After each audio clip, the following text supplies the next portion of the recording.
बिस्मिल्लाहिर्रहमानिर्रहीम अस्सलाम वालेकुम। मैं हूं आपका मेज़बान इरफ़ान इम्तियाज़ और आप देख रहे हैं आहट न्यूज़ चैनल।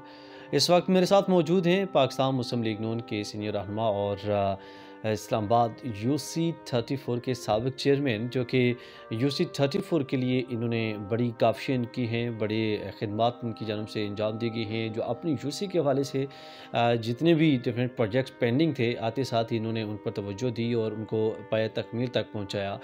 पाकिस्तान मुस्लिम लीग नून का जो सियासी पारा है इस वक्त बड़ा हाई है, और जब से मियां नवाज शरीफ साहब वापस आए हैं उसके बाद से हर रोज़ कोई ना कोई सियासी एक्टिविटीज़ जो है वो चल रही होती हैं।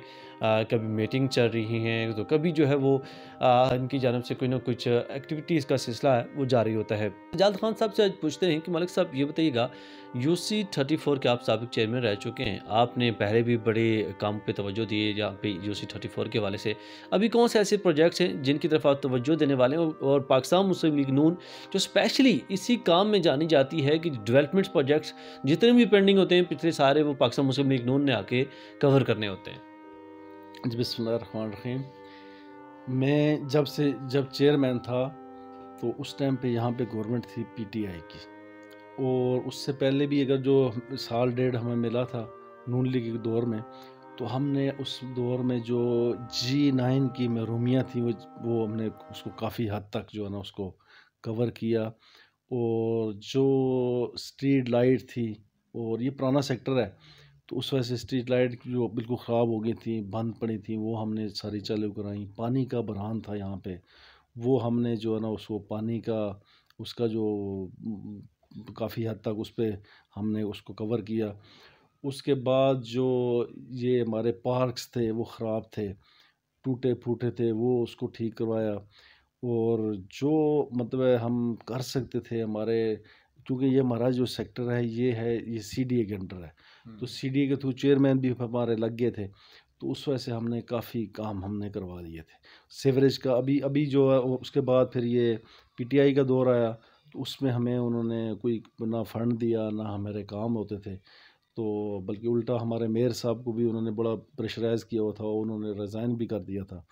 तो जब से फिर ये साल डेढ़ साल मियाँ शहबाज शरीफ के दौर में हमने अपनी यूनियन कौंसिल के जो सीवरेज का था बहुत बड़ा बहरान है, यहाँ पे सीवरेज का बड़ा रोला सा है, और पुराना सेक्टर है ज़ाहिर है, और पाकिस्तान इस्लामाबाद बना था टोटल 12-13 लाख की आबादी के लिए, तो अब यहाँ को आपको पता है कि 30-40 लाख से ज़्यादा लोग आबाद हैं, तो उस वजह से वो भी बड़ा ख़राब उसका बड़ा ख़राब हो गया था वो सिस्टम, तो उसको फिर चालू किया।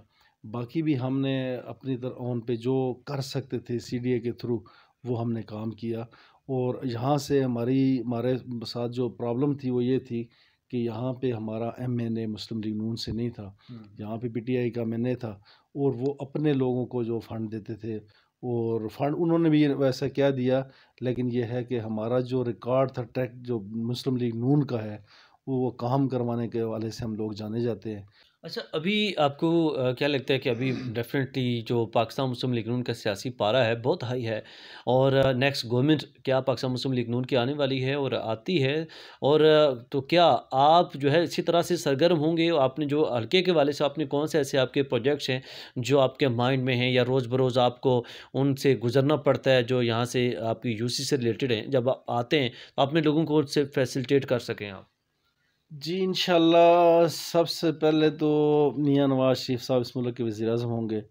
क्योंकि इस टाइम पे जिस तरह पाकिस्तान माशी तौर पे एक दलदल में फंसा हुआ है आईएमएफ के उसमें, ये सारे प्रोग्राम जो आपको पता है ना ये पीटीआई के दौर में हुए थे आईएमएफ के साथ, तो उसको कवर करने के लिए इस टाइम देखें ना पाकिस्तान में ऐसा कोई लीडर नहीं है जिसको इतना एक्सपीरियंस हो, या वो काम करना जानता हो, या इस तरह मतलब उसका उसका ट्रैक रिकॉर्ड भी हो कि आज दिन तक देखें मियाँ नवाज शरीफ साहब ने जब भी आए हैं उन्होंने काम किया है, डेवलप किया है मुल्क को। और जितने जो मेगा प्रोजेक्ट्स हैं इस टाइम पे पाकिस्तान में जितने भी हैं 70% मियाँ नवाज शरीफ साहब के लगाए हुए हैं, और वही मतलब बेहतर तौर पे जानते हैं इस काम को। और ये इस टाइम मजबूरी है पाकिस्तान की भी, और हर जो इस यहाँ पे जो नेसेसल इदारे हैं जो मतलब है इसको देखते हैं जानते हैं सबका, तो ये इस मियाँ नवाज शरीफ साहब की इंशाल्लाह गवर्नमेंट होगी, और उसके बाद आप देखेंगे कि पाकिस्तान एक दफ़ा फिर भरपूर तरक्की करेगा इंशाल्लाह। अच्छा, आपकी क्या प्लानिंग्स हैं नेक्स्ट? अगर आप दोबारा से आप इसी यूनियन कौंसिल से अगर आप बतौर कैंडिडेट खड़े होते हैं, तो कौन से ऐसे प्रोजेक्ट्स होंगे जिनसे आप फैसिलिटेट करना चाहेंगे लोगों को? देखिए यहाँ पे जो प्रॉब्लम है वो ये ज़्यादातर ये मेंटेनेंस के है, ये फ्लैट्स भी हैं साथ हमारे, उसकी मेंटेनेंस है। बाकी जो नौजवान बच्चे हैं, जो पढ़े लिखे बच्चे हैं, उनकी उनकी जो है ना गवर्नमेंट की जॉब है उनके लिए उसके हवाले से हम यहाँ पे बहुत काम है। फिर स्कूल हैं जो पुराने हैं, उनकी मेंटेनेंस अब मैंने पहले करवाई भी है, वो भी अभी उनको करवाना है, उनको और भी करवानी है। बाकी जो भी वही सीवरेज है, यहाँ पे कारपेटिंग होनी है, सीवरेज है, और ये पानी का जो इशू है वो है, और ये पुराने मतलब पाइप हैं पानी के, वो भी फटे हुए हैं, वो उनको मतलब टूट फूटे हुए हैं, उनको भी रिपेयर करवाना है या नए लगवाने हैं। यही यहाँ पे स्ट्रीट लाइट्स हैं, यहाँ की सिटी एरिया है, यहाँ पे तो ज़्यादा इस तरह की काम है। क्या यूसी 34 भी जो है ना मज़ीद इस तरह की एक्टिविटीज़ में अभी इन्वॉल्व है? आगे क्या-क्या प्लानिंग्स हैं? पाकिस्तान मुस्लिम लीग नून के जो सियासी पारे में अपना हिस्सा डालने के लिए आप हिस्सा किस हद तक पुरजोश हैं? इंशाल्लाह जी यहाँ से मुस्लिम लीग नून जीतेगी इस दफ़ा। और सियासी तौर पे आपको पता है इस टाइम हमारे जो उम्मीदवार हैं यहाँ से हल्का ने ये 46 बन गया है, तो इसके अंजम वकील ख़ान साहब हैं। और बड़ा एक तो वो लोकल हैं, उनको इस चीज़ ये एज भी है, असल है, और इस टाइम पे बड़े मतलब उन्होंने प्रोग्राम भी किए हैं बिल्कुल लोगों के साथ, हर एक बंदे के साथ वो टच भी हैं, मिल भी रहे हैं, मुलाकातें भी हो रही हैं। और अभी तो जैसे माहौल बनेगा तो इंशाल्लाह ताला मुस्लिम लीग नून की हुकूमत बनेगी। और ये जो एरिया है यहाँ से पिछले कोई मुस्लिम लीग नून का जो है ना, ये 10-15 साल से यहाँ से मतलब कोई एमएनए यहाँ नहीं इलेक्ट हुआ था। पीटीआई के पिछले दौर में हुए थे, और पिछली दफ़ा जब अंजम वकील खान साहब थे उस टाइम भी वो पोजीशन में थे, पीपी का गवर्नमेंट थी। तो इंशाल्लाह इस हलके की महरूमियाँ जो हैं वो मुस्लिम लीग नून का ही बंदा हल कर सकता है, और अंजम वकील खान साहब इसको बहुत बेहतर तरीके से जानते हैं, और इंशाल्लाह वही हल करेंगे। अच्छा, मेरा आपसे ये सवाल कि आपको लगता है कि अंजुम वकील ख़ान के इस हलके में कोई इनके मुकाबले में कोई ऐसा कैंडिडेट होगा जो इनको टफ़ टाइम दे सकेगा?